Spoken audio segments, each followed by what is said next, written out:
I went to a workshop once down in Houston at the Jung Center where they talked some about our kind of anthropocentric and culturally centric expressions of life. And there was a woman from New Orleans who was a Jungian analyst who talked about movement. And she got everybody up and got them moving. And I did my dance. Okay, sorry. And she said, you know, what you white people need is pelvic liberation. Another ooh. Sorry.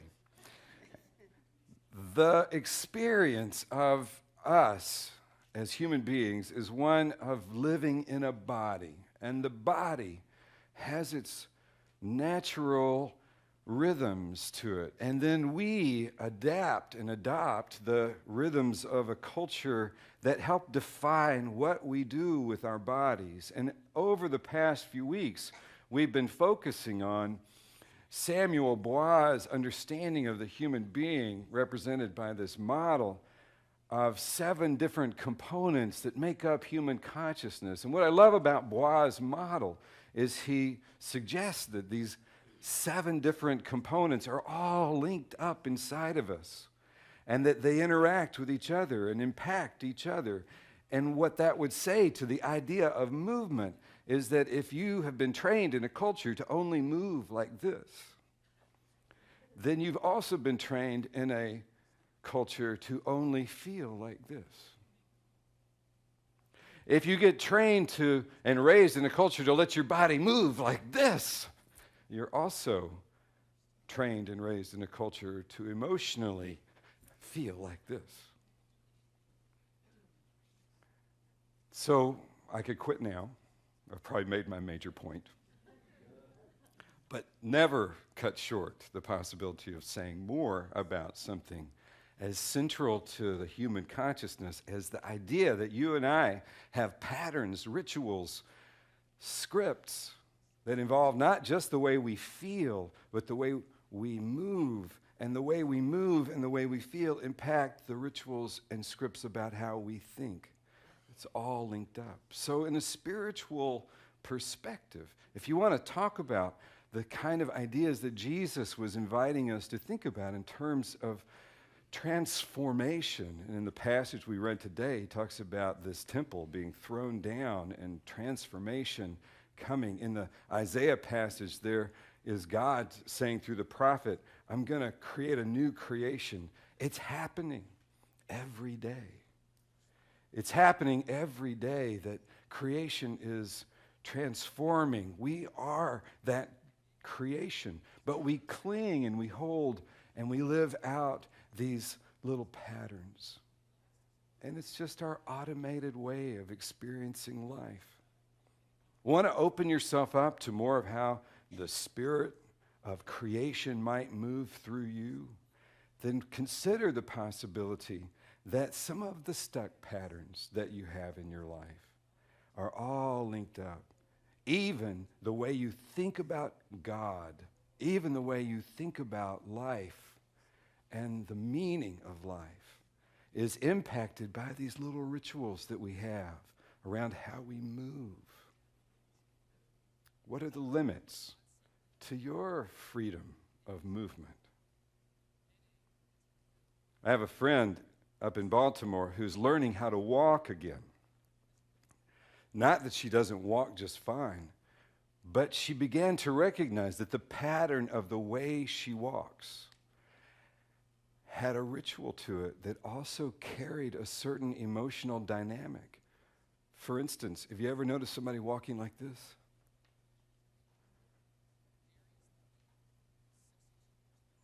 Or maybe you've noticed the John Wayne walk. Every kind of movement involves an emotional dynamic, an emotional script that is defining what we look at and how we experience and filter the moment.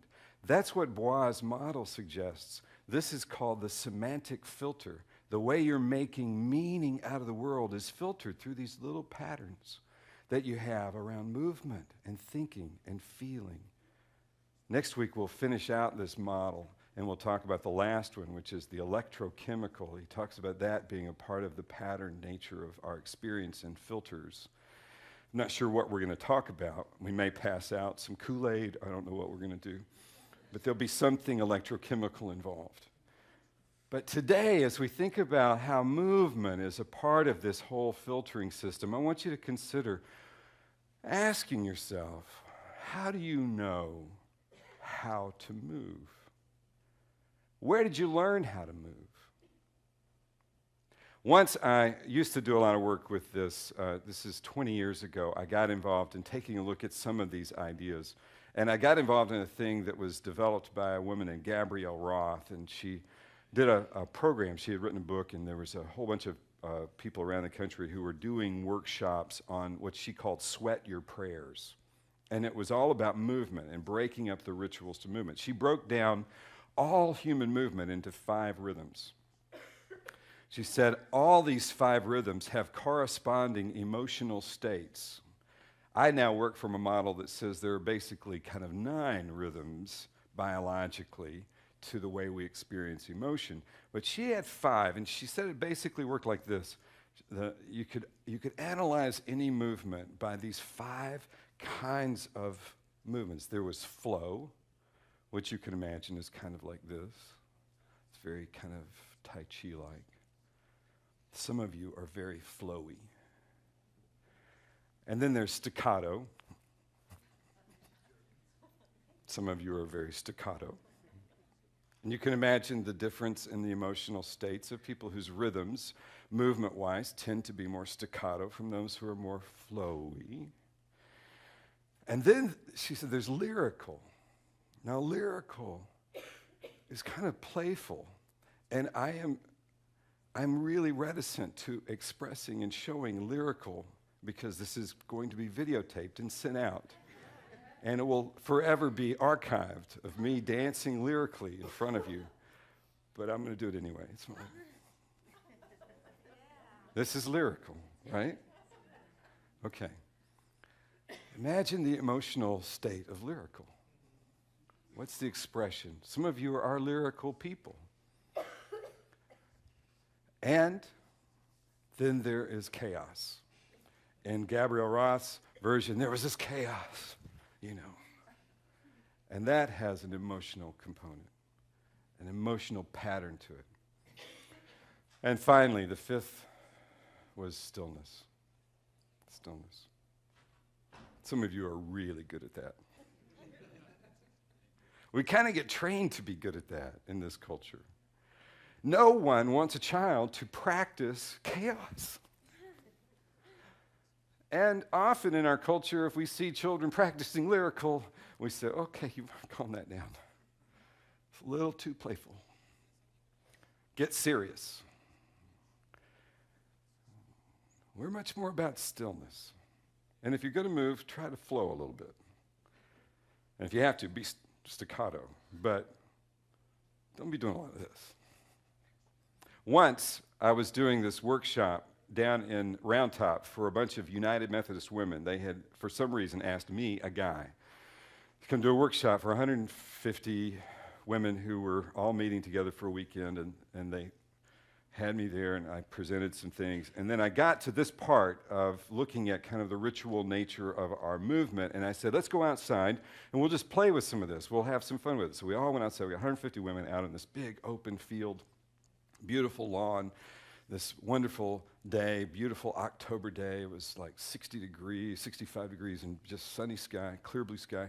And everybody, I said, okay, I got my drum here, and so I'm just going to drum, and let's all do, I had explained the 5 movements. I said, let's all just practice doing some flow movement. And so all the women were like flowing around the space. I put them in 2 big lines and had them flow toward each other, and they were flowing toward each other. And then I said, okay, let's try staccato. Everybody do staccato. So everybody's doing staccato. About this time, I saw a golf cart coming from way over here. I said, now we're going to do lyrical. And they're all doing lyrical. And the golf cart pulls up next to me, and he says, guy gets out, and he says, I don't know what you're doing, but you can't do this. And what do you mean? We're just doing a workshop on, we're doing some, no, you can't do this. It's like you're scaring the horses. You can't have this happen. It's not okay to do this here. I said, well, I would love to talk to you about what we're doing, because I have a feeling it won't be nearly as threatening as you think it is, but I'll honor your request. And so we had to stop everyone, and we moved everybody inside. It was fascinating, the responses. I couldn't have staged this better, because the responses of these 150 women were split between those who felt utter shame that they had been told they were doing something wrong with their bodies, to a whole bunch of other women who were really mad that some guy was going to tell them what they could do with their bodies. And so we had this great processing time about where did you learn what was okay for you to do in terms of movement, and where did you get your rituals around movement? And by the time nightfall came, there were about 150 women dancing in the dark out in the fields. Where did you get your messages? I did a little work with the whole Gabrielle Roth thing for a while, and I discovered that for me, I had strong messages, that it was not okay for me to dance like this. Lyrical movement as a guy looked too funny. It wasn't okay. And I had to stop that. I had to change some of that for myself, because the message to me was not only, you see, if you look at Bois' model, that it's not okay to do some of this. It was the message that it's not okay to feel some of this. It's all hooked up together. You want to find your way to the joy and to the loving, exciting, connecting sense of the mystery and wonder of life? Maybe consider what it would be like to try a new rhythm. Dance to a different tune. Let yourself feel more free. Push back the fear and the fear of shame that you might have to move your body in some way that someone told you it's just not okay. You better look tough.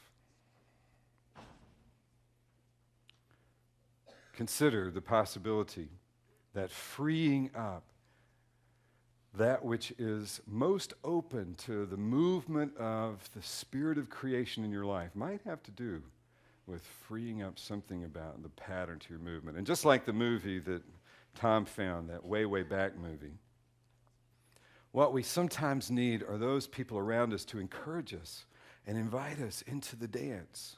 How do you encourage those people around you to be freer with how they feel and how they move? One way you can do that is to demonstrate for them how well you are open to your own experience of movement, freeing up from judgment and that kind of thing. We're going to need some guitar here in just a second, because we're going to move straight into something that will give you an opportunity to practice that. Because in here, sometimes we've decided that 11:11 shouldn't be the sit and soak version of worship or celebration. It should be more like the rinse cycle or the spin cycle. And so we're going to do a little circle dance that we've often done in here. It's a little shalom dance. But today, maybe more than you have in the past, if you've done this dance with us before, I want you to just notice your own rhythm of movement. And where is it your own freedom? Let's support each other in kind of pushing back a little against that resistance. So as an end to our time together, I invite you to stand with me, and we'll just take each other's hands. It's a really simple dance step, unless you're really good, and then you can make it really complicated. Anybody want to join? Here, we'll hold hands. I'll dance with you. So we hold hands up like this. Now, it's a little grapevine step to the left. Those of you who don't know grapevine, it's just north of here. No, you take a step, you just take a little step with the left foot, and then follow behind it with the right foot, and then cross back over with the left foot, and then cross over the front with the right foot, okay? Now, we're going to go this way, and then we're going to go that way. So, we'll start off to the right, which is a step behind with the left foot. Are you ready? Everybody ready? Don't do it yet? Okay. Okay. Sing it for us, Tom. Okay, yeah. Here we go. Shalom Havarim, Shalom Havarim, Shalom, Shalom. To the left, God's peace be with you, God's peace be with you, Shalom, Shalom. Okay, hold it there for a second. Now, every time you do something new, you know, it's going to feel weird, so just relax, okay? Just relax. Now, take a deep breath. It's going to be okay. Now, there are a lot of concerns that we have that, different people have shared with us. So for this next round, I want you to consider all the people who have different kind of challenges in their world right now. For instance, Elizabeth Lawrence continues to ask us for her prayers for Puppa, her dog, who is really struggling. So let's keep some prayers going for her and her dog.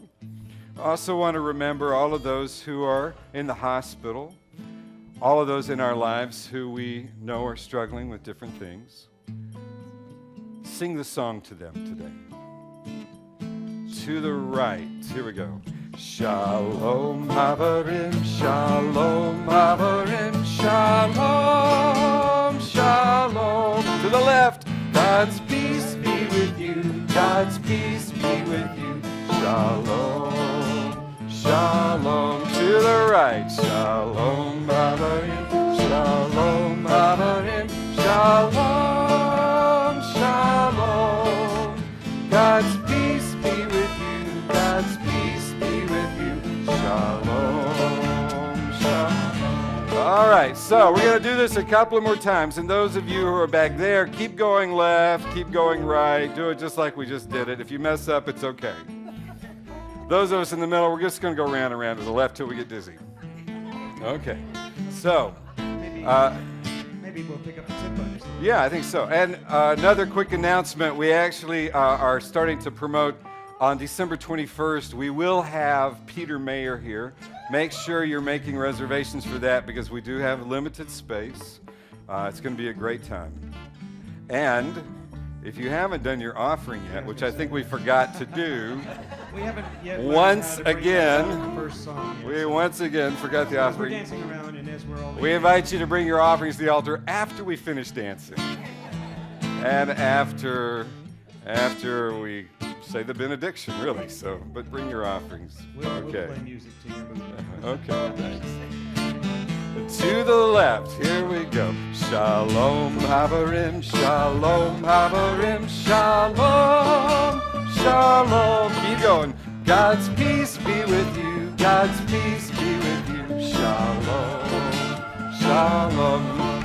Little faster, Tom. Shalom Havarim, Shalom, Shalom. God's peace be with you, God's peace be with you, Shalom, Shalom. To the right. Shalom Havarim, Shalom Havarim, Shalom, Shalom.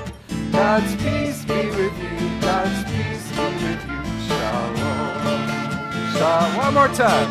Shalom Havarim, Shalom Havarim, Shalom, Shalom. God's peace be with you, God's peace be with you. So we'll just do it now. Just take you can drop hands. And you thought you were going to have to work out this afternoon, see? So we'll sing it one more time. These are the movements that we use sometimes. Shalom. God's peace be with you. God's peace be with you. Shalom. And then we bow. We'll sing it one more time.